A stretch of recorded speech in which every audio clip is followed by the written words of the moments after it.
Okay, how's everybody doing this evening? My name is Kent, and I'm making a Nebraska Cornhusker video tonight. I think I'll make a video about Matt Rhule and, of course, some of the topics people are talking about as far as Nebraska football is concerned. For me, just to give you a little background, I grew up in western Nebraska, a little small town called Mitchell, and of course it's in Panhandle, and the biggest city in that area was Scotts Bluff, which is where we hung out most of the time. But that's the part of the area I'm from. I grew up in the 60s, so I grew up in the heyday of Nebraska football. In fact, 70, 71, I remember very, very well. In fact, that's what got me interested in this whole Nebraska football phenomena.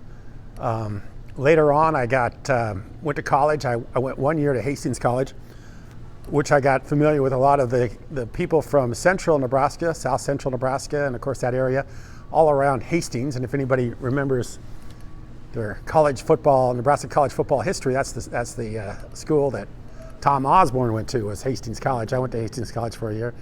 And then I ended up at UNO, which is in Omaha, University of Nebraska, Omaha. So I got to know a lot of people from the eastern part of the state, Lincoln and Omaha. So I got to know the entire state, from the west to the east, all the way from Nebraska to Omaha. And that was the early part of my life. And as I stated, I didn't know anything about football when I was a kid. I was maybe 9, 10 years old when Nebraska was winning national championships in the 70, 71 season. And all I knew was that all these people got all excited every Saturday and they wanted to watch Nebraska football. And of course, I remember the 71 game with Oklahoma, the game of the century, and I was just a young guy. I didn't know anything, but I was just really amazed by how everybody got so excited about this game. And of course, how the people I was related to, my uncles and aunts, and everybody would just crowd around the TV and get all excited about this game. And I didn't understand it. I was just too young to get it. I went to a small rural school in western Nebraska. We didn't really have much organized sports, especially at that age. We did have a little bit of junior high football, but it was very, very minimal, and I didn't really understand the game at all very much. And the one thing I remember, especially when I was young, of course, we'd be playing football. Someone would have it in the background on the football, watching a game or something. And I was always frustrated because I couldn't see the players' faces. So to me, it was very frustrating. I wanted to see what the players looked like behind the helmet. I couldn't see their faces. So all I knew was that it was a very frustrating thing. But it did catch my attention to how everybody was so excited about it. And of course, that kind of drew me to that whole thing. And I don't know that there's any place else in the world, or in the country at least, that this kind of thing can take place, where an entire state of people, pretty much unassociated with one another, can all draw together on a Saturday and listen to the football game. And of course, later on in life, growing up on a farm, we'd be working in the fall. That'd be harvest time. We'd be taking grain trucks to the elevators. We'd be taking beet trucks to the beet dump. And of course, everybody, you could hear the game, just like if there were 10 trucks in line waiting to dump at the elevator, or if there were trucks at the beet dump, we used to raise sugar beets, you would hear the game literally kind of like echoing throughout all that area. So, it was just like everybody was listening to this football game. It's a Saturday, and, there'd be 10 trucks there, 20 trucks there, and everybody had tuned into the Nebraska football game. So all that really kind of made me think, what in the world is this all about? And then later on, I think, as I grew up, I started becoming more interested. And of course, that was good years. I mean, the 80s, early 80s was Turner Gill, early 80s would have been Turner Gill and those guys, and they were good football teams, and everybody was interested. So that was my college years, was when Mike Rozier and Turner Gill and Irving Fryer, those guys. So I got more and more interested in it. So that's kind of my background, my story of how I got involved with Nebraska football. As I said earlier in one of my videos, I didn't really have a choice. It was either I had to be a Nebraska football fan, because I lived in the state of Nebraska for my early part of my life. And of course, my later life I've spent here in California. I'm in Southern California right now. Although, like I say, it hasn't felt like it this year. Our weather's been really, really cold. In fact, I think the coldest winter I can remember in the last 25 years I've been here in Southern California. So yeah, this is not typical Southern California weather, but this is the weather we got dealt this year. So what I want to focus on tonight is I want to talk about Matt Rhule, and probably the two major things I hear people talking about as far as Nebraska football this year is that, of course, Matt Rhule, how he's going to, what kind of offense he's going to run, what kind of defense he's going to run, how the players are going to react to him, how he handles the fact that he's getting a football team that's had a number of different coaches in the last few years, Scott Frost, Mickey Joseph, and now Matt Rhule, and just how he adapts to the Nebraska culture. It's like the football coach is supposed to set the culture or change the culture, but really at Nebraska, I think the culture is already in place, and you have to kind of adapt yourself to the culture of Nebraska football more so than bringing your own culture. And I think a guy like some of the other coaches, they tried to bring the West Coast offense to Nebraska, and that didn't work. I mean, when you call it, I don't care if you throw the ball or not, but if you call it the West Coast offense, people in Nebraska just aren't going to warm up to it. I mean, if you've lived in the state, you know about Nebraska football, and then you bring in, like Bill Callahan or Mike Riley, you bring in some sort of passing offense from the West Coast, it's not going to be very popular. So Matt Rhule has been able to successfully navigate the traditions and the culture at Nebraska, and I think he's done it fairly well. In fact, I'll bring a couple points out that really kind of struck me during his press conference. The first one I listened to, the first point I'd like to make is today he talked about somebody asking him about if the difference between pro football and college football. And he said, pro football is more of it's all financial. So his thing was, hey, my last year at the Panthers, I was on the hot seat, but we had to cut some of our best players because that's just what you do in pro football. It's about balancing the budget, balancing the payroll with the caliber of player you're getting. So you get a really, really good player, but he's got a high salary, and you got a salary cap you got to maintain. So you got to maybe cut him, bring in somebody else just to keep the salary cap down. So his thing was, hey, I never got an opportunity to really build great relationships with people because about the time I built a really good relationship with someone, I had to cut him. And he said that was his least favorite part of being a coach at the professional level was that he had to cut players. And he also gave a pretty interesting, what he said about that is he said, I can bring my experiences as a pro football coach to the University of Nebraska and let these guys know what they're in for if they want to pursue that kind of a career. And just for instance, like a person like Trey Palmer, who's a great player, but in college, he's a football hero because he can catch a ball. But in the pros, he may end up being second, third in the receivers. There may be 2 or 3 guys ahead of him. So he's going to have to do something else to make himself a value on those pro rosters. And maybe, one of the things he may have to do is play special teams. So, he may have to go down and with the kind of speed he has, he may have to cover punts. So he's going to have to race down and cover somebody or, maybe make a tackle. And, that's kind of been the thing people have said about him on I think some of his draft previews, is he got a lot of speed, but is he going to go down and make a tough tackle in special teams, at least until he earns his way onto a roster to where he gets himself to a point that he's indispensable, and maybe at that point, maybe they'll let him off the special teams. But in the beginning, he's probably going to play some special teams. And that's what Matt Rhule says. Hey, these guys are going to have to play a little special teams and maybe not be what they think they're going to be, which is, hey, I was a great receiver, I'm going to be a great receiver in professional football, and I'm not going to have to do anything else. That's not so. You're going to have to probably pay your prices or pay the dues, and one of the dues is going to be you're going to have to maybe play special teams, which means you may have to do something you're not that comfortable with. So he said he brought that bringing that to Nebraska. The other thing he said that was really interesting, and he didn't say it today, but he said it here earlier, and I thought that was a really good point. He said, if I tell the guys, look, I want you to run 40-yard dashes, he goes, everybody's going to moan and groan and nobody's going to want to do it. But he says, let's run 40-yard dashes to figure out who the fastest person on the team is, or who the fastest person is, for your position or for, the defense or whatever. He says, they'll run them all day long. So I think that's a pretty good way of looking at how the college football mind works. These guys, they're young, they got a lot of energy, and they want to prove themselves. So if you have them run 40-yard dashes just to get in shape, everybody's going to complain. But if you do it to see who the fastest guy on the team is, or the fastest guy in a position, or the fastest guy on offense, fastest guy on defense, they'll run these 40-yard dashes all day long.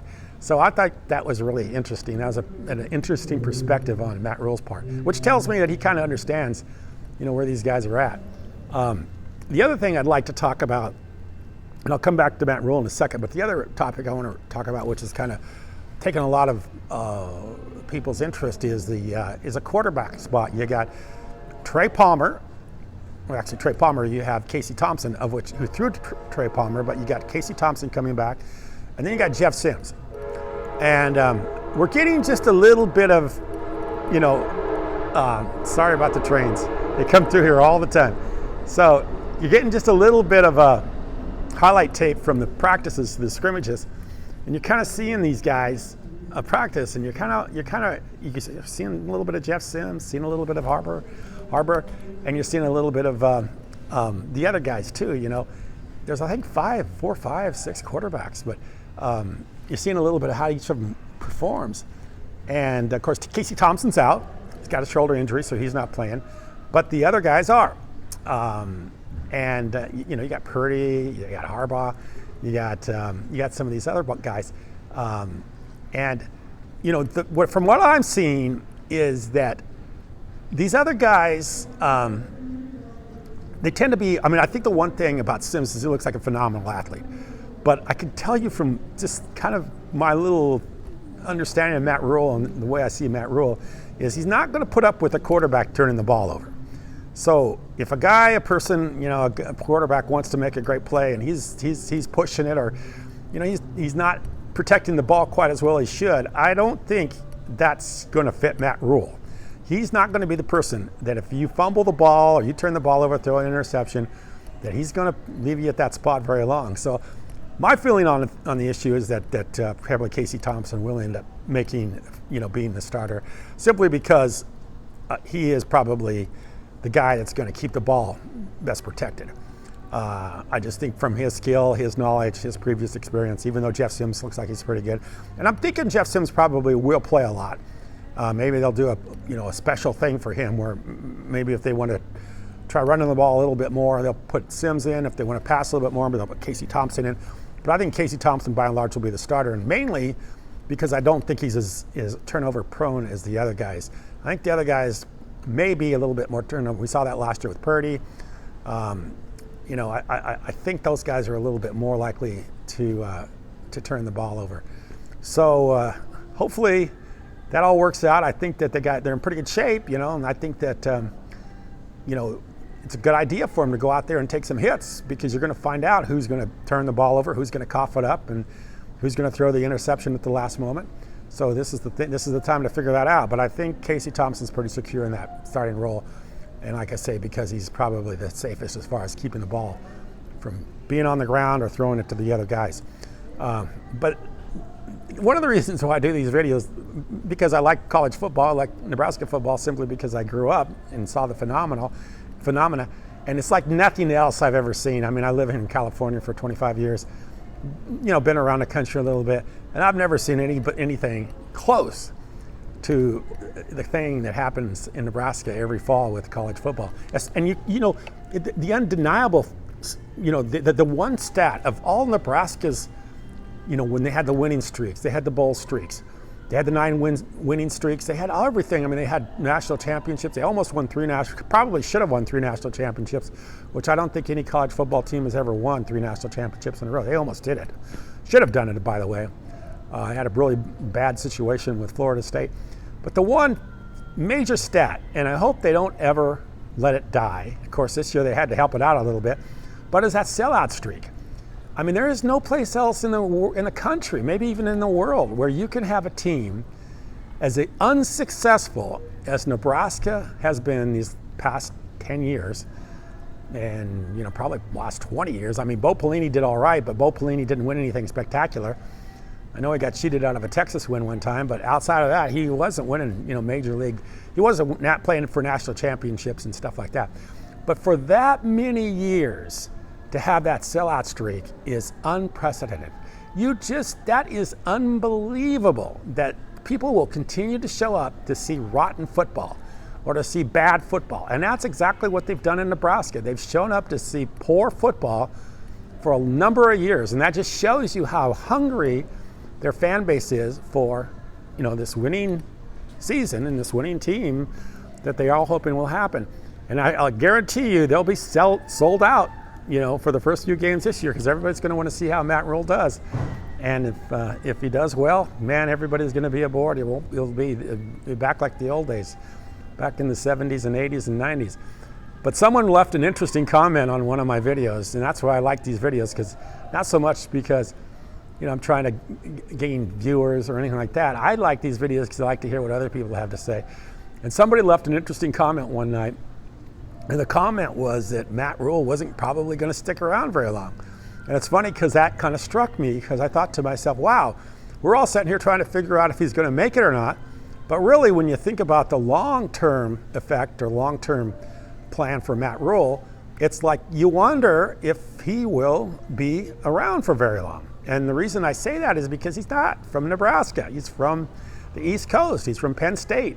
One of the more interesting videos I watched was the video where Trev Alberts, Matt Rhule, and Tom Osborne were all sitting down at kind of a round table, which was a great move by Trev Alberts if he set that up, because it kind of molded the past Nebraska football with the present Nebraska football. You have Tom Osborne sitting down with Matt Rhule, and of course Trev Alberts is there. That was a master stroke by Trev Alberts to make that video, how that video made. But one of the things I thought was interesting, they started the video out and they asked Matt Rhule where he was in 1994 when Tom Osborne won his first national championship.